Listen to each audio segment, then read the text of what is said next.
Today we'll be talking about the use of chemical repellents for control of nuisance animals in the garden. My name is Phil Roudebush.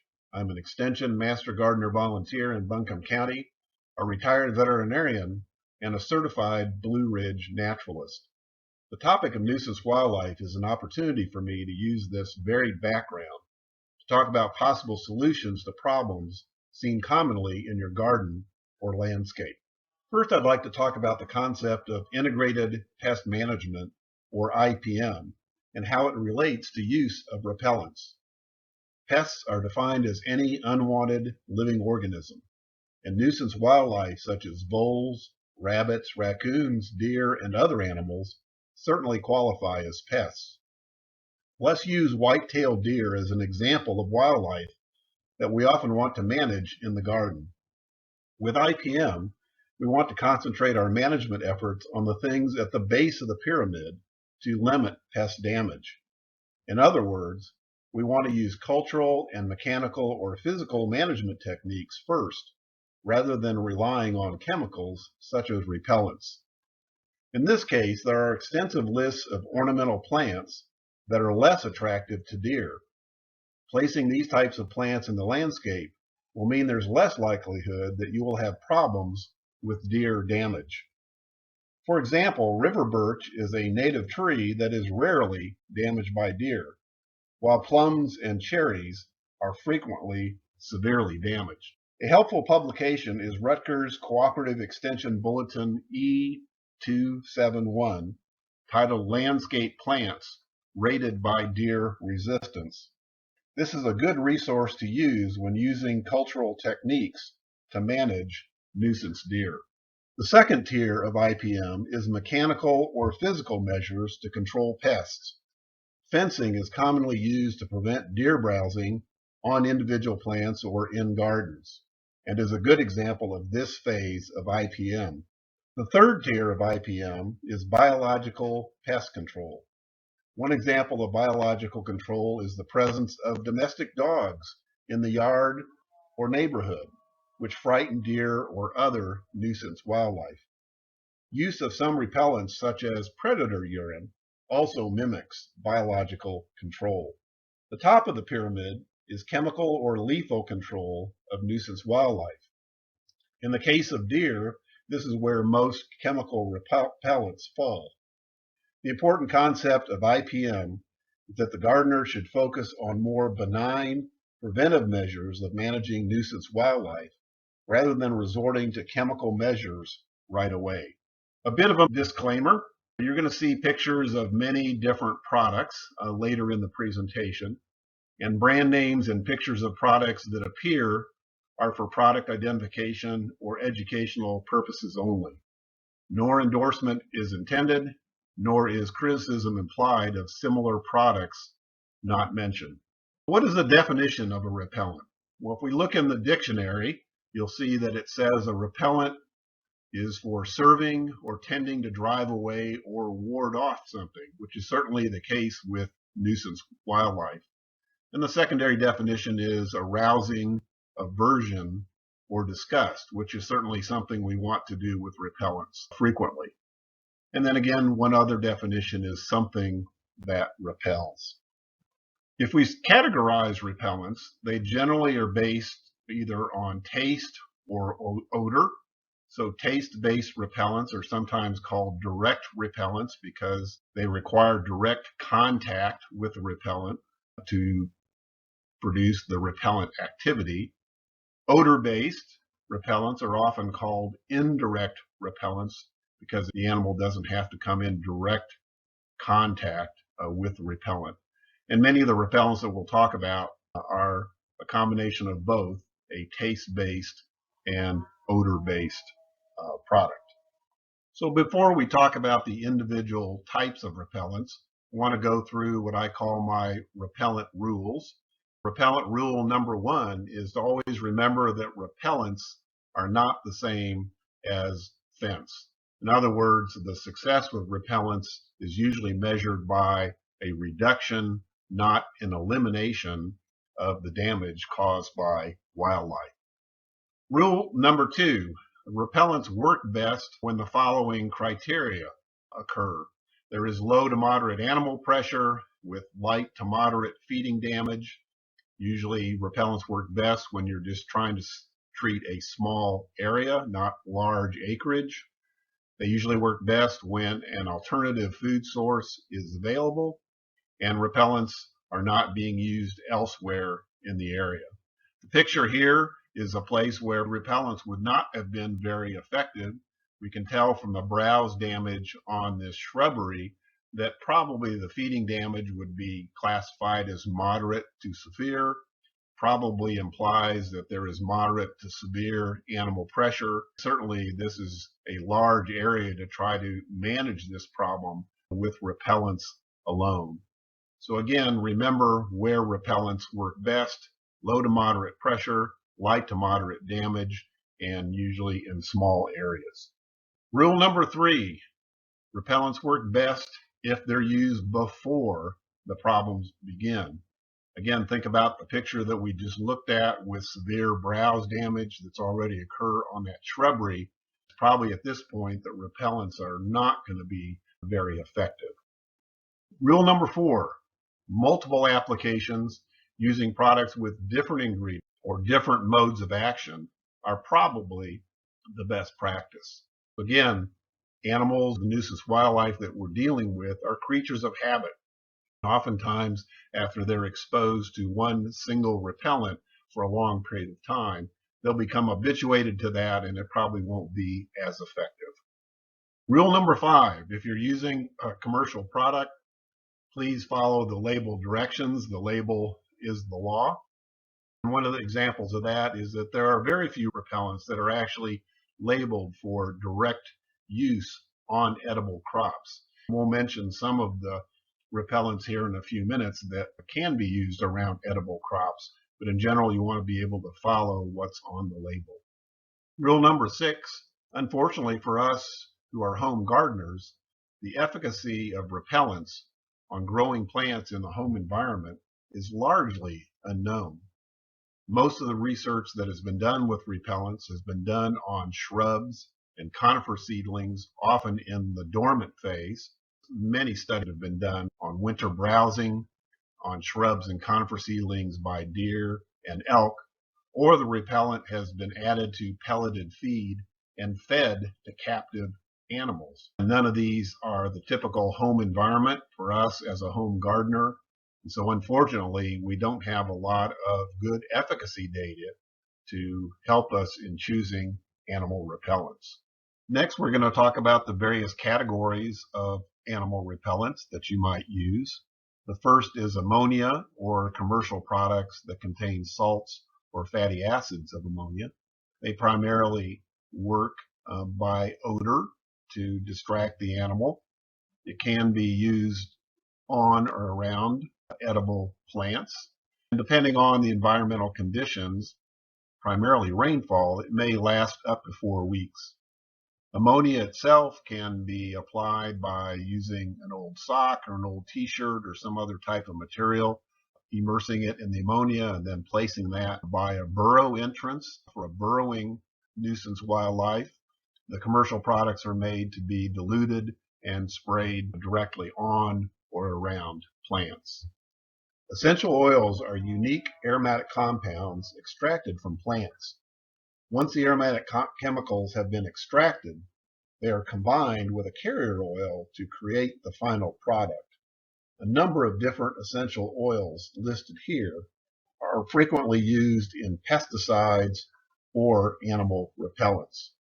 Essential oils are recognized as minimal risk or GRAS, generally recommended as safe compounds. They are not routinely regulated by EPA in either pesticides or repellents. Claims of efficacy for essential oils are also not regulated, so users should scrutinize claims on essential oil products carefully. They are very safe, but they may not be very effective, except in confined spaces. They work by odor. They can be used on or around edibles, but they are frequently washed away by rain. Capsaicin is a compound that's found in hot peppers that many of us enjoy. It can also be used as an animal repellent in mammals. Birds cannot taste capsaicin, so many times it's used in bird products to prevent nuisance wildlife from consuming the products. It primarily works by taste and eliciting a pain response. It can be used on or around edible products, and depending on the environmental conditions, can last up to 4 weeks. Over 20 years ago, there was some research done with soap and using it as an animal repellent. This has typically been with bar soap. Irish Spring was the original soap that was used in the research, and many people advocate its use. It's apparently based on an odor response. It can be used on or around edibles. Depending on the environmental conditions, can last for anywhere from 1 to 3 months. The bar of soap can be drilled as shown here, and a piece of string put through the bar, and that can be hung in trees or on shrubbery. It can be placed on sticks around individual plants. It can also be grated in a food processor or a hand grater and distributed around the plants. The original research found that it provided protection around 3-foot radius around the soap. There is some anecdotal evidence that soaps that contain a scent of coconut may actually attract rather than repel wildlife. Urine is widely available as an animal repellent and primarily has an odor that creates fear in the nuisance wildlife. That response seems to be related to sulfur metabolites that are found in the urine. So the diet composition is very important. The higher the percentage of meat in the diet, the higher the percentage of the sulfur metabolites in the urine. And so sulfur metabolites from meat digestion are very important for the efficacy of the product. This particular product says it's 99% pure coyote urine, and in the small print underneath it says that the animals were fed a 100% meat diet. That may be very important to look for that on the label to look for the efficacy of the product. In general, urine products should not be used directly on edible products. Again, depending on the environmental conditions, this may last up to 4 weeks. Anecdotally, it's also been reported that having people urinate on plants or around plants may be helpful. Many years ago, when my son was younger and we lived on a 40-acre property, I encouraged him when he was outside to urinate around and on plants. That was a socially acceptable thing in that environment. Again, it's not well understood whether that's effective or not. Putrescent or rotten eggs are found in a number of different products. They probably work by both odor and an adverse taste. It is not recommended to be used on or around edibles, and it may last up to 1 to 3 months.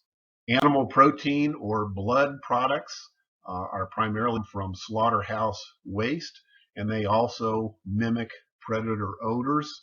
So examples of that would be blood meal that can be used as a natural or organic fertilizer, will be mixed into the soil around the plant, and they also may provide some repellent activity. And there are a number of other protein or blood-based products that are made to be sprayed directly on the plant. Again, they're based on probably both odor and taste. They should not be used directly on edible products and may last as long as 1 to 3 months. Bittering agents are available. The most common is denatonium benzoate. Trade name is Bitrex. They were actually developed to put in products that might be harmful to children and create a very bitter flavor so that children would be reluctant to consume a product that might be harmful to them. Research with denatonium has been done on dogs, cats, pigs, horses, and deer, and it may work in other mammals as well, although the bitter response in other animals is not as intense as it is in people. So these products have not been found to work as well in other mammals compared to human beings. The product or the plant material would need to be consumed. It's a taste response, should not be used directly on edibles, but may last up to 1 to 3 months. Serum is a turf fungicide. It's primarily used for agricultural purposes, but has also been found to have some animal repellent activity. And it is a sulfur containing product, and so it's probably the sulfur compounds that produce its efficacy. It's probably based on both odor and taste. Should not be used on edibles, but if you use it as a turf fungicide, it may provide some limited animal repellent activity. Products that are found in mothballs and some other repellent products originally contained naphthalene. Most of those now contain paradichlorobenzene, which has replaced naphthalene in most mothball products.